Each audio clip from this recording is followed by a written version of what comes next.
مجھے آپ بتائیں، میں آپ سے ایک سوال پوچھتا ہوں، you are around for 3-4 decades, کہ جب بھی اکاؤنٹیبلٹی ہوئی ہے، سیاستدان پکڑا گیا ہے نا، چاہے وہ ہم تھے، چاہے کو پیپلز پارٹی تھی یا پی ٹی آئی ہے، پکڑے گئے ہیں، اکاؤنٹیبلٹی ہوئی ہے، ٹاپ لیڈرشپ پکڑی گئی، بیوروکریٹ نہیں پکڑا جاتا. سوال ہی نہیں پیدا ہوتا، سوال ہی نہیں پیدا ہوتا بیوروکریٹ نو پڑھو، وہ ٹر جائے گا بعد تھوڑے دن بعد پھر واپس آ جائے گا، مال آپ جیب وچ ہی رکھے گا. گھر میں کوئی ٹورنٹو بیٹھا ہوا ہے، کوئی لندن بیٹھا ہوا ہے، کوئی پورچوگل بیٹھا ہوا ہے، کوئی اسپین بیٹھا ہوا ہے، وہ ساری دنیا کور کر لی انہوں نے. نہیں ابھی بیسٹ پارٹ نہیں تھا، ابھی جب یہ چھاپے مارے عجیب و غریب طریقے سے ڈرامہ ہوا یہ سارا 1 کانسٹیٹیوشن ایونیو کا، تو محسن نقوی صاحب نے بیان دیا کہ جی اس میں ججز انوالوڈ ہیں، بیوروکریٹس انوالو ہیں. ایک جج نہیں پکڑا گیا سامنے آیا، ایک بیوروکریٹ کو ہاتھ نہیں ڈالا گیا.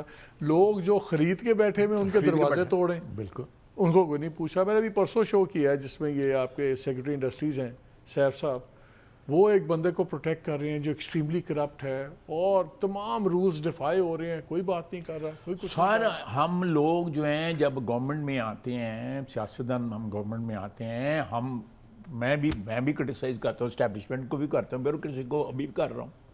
اسٹیبلشمنٹ کے خلاف بھی میری بڑی دھواں تقریریں موجود ہیں. لیکن خود ہم جب بیٹھتے ہیں، کیبنٹ میں بیٹھتے ہیں، یا وزیر ہوتے ہیں یا وزیر اعظم ہوتے ہیں، تو 1000 مسلط شمار کرتے ہیں، پھر ایک درد دل اختیار کرتے ہیں، مسلطوں کا شکار ہو جاتے ہیں. امید کوئی نہ رکھی ہے. یہ میرا مطلب ہے کہ یہ اسٹرینگل ہولڈ جو ہے بیوروکریسی کا، پولیٹیکل کلاس، پھر اب تو نہیں ٹوٹے گا، بیکاز شہباز شریف صاحب کو تو ہمیشہ سے بیوروکریسی پہ زیادہ ریلائی کرتے ہیں. شہباز شریف، میں تو ایک بات کر رہا ہوں، پچھلے 50-60 سال کی بات کر رہا ہوں. میں وہی کہہ رہا ہوں، لیکن یہ پیٹرن نیا نہیں ہے. لیکن شہباز صاحب تو زیادہ پولیٹیکل لوگوں سے زیادہ تو بیوروکریٹک نیٹ ورک پہ ریلائی کرتے ہیں سسٹم. آپ مجھے بتائیں، ذوالفقار علی بھٹو صاحب، ان کی 7 سال گورنمنٹ رہی، وہ کیا نام تھا، وقار تھا وہ جو ان کا ایک سیکرٹری جو تھا، کمال چیز تھی، ہی کنٹرولڈ ایوری تھنگ.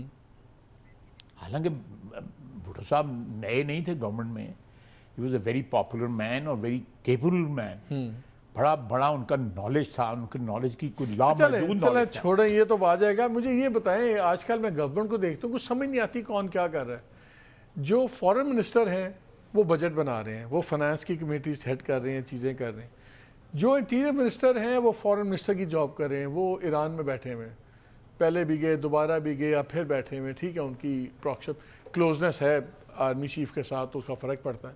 لیکن فارن منسٹر بجٹ بنا رہا ہے، انٹیریئر منسٹر وہاں کر رہا ہے. جو ڈیفنس منسٹر ہے وہ ڈیفنس کی بات نہیں کرتا، وہ ہر چیز بات کرتا ہے، وہ گل کرتا ہے عمران خان کو یہ ہو جائے گا، فلانے کو یہ ہو جائے گا، بیوروکریسی کا یہ ہو جائے گا. میں بنیادی طور پہ I am a political animal. ہاں، تو میرا مطلب ہے، آپ مجھ سے پولیٹیکل تسی سوال کی کرتے ہو؟ میرے کو کدی پولیٹیکل سوال دے علاوہ بھی کوئی سوال پوچھے گا؟ پوچھے جی میرا کی قصور ہے. تو you ask me a political question and I ask reply you in a political manner. لیکن اگر آپ مجھے اکانومی کے متعلق پوچھیں، فارن پالیسی کے مطلب پوچھیں، جو جنگ ہو رہی ہے اس وقت ہمارے گلف میں، اس کے مطلب I have my views, may be some times they are very radical اور ٹو ریڈیکل. تو وہ مجھے اس کی بیک لیش بھی پھر کرنی پڑتی ہے، فیس کرنی پڑتی ہے. But Why are you the defense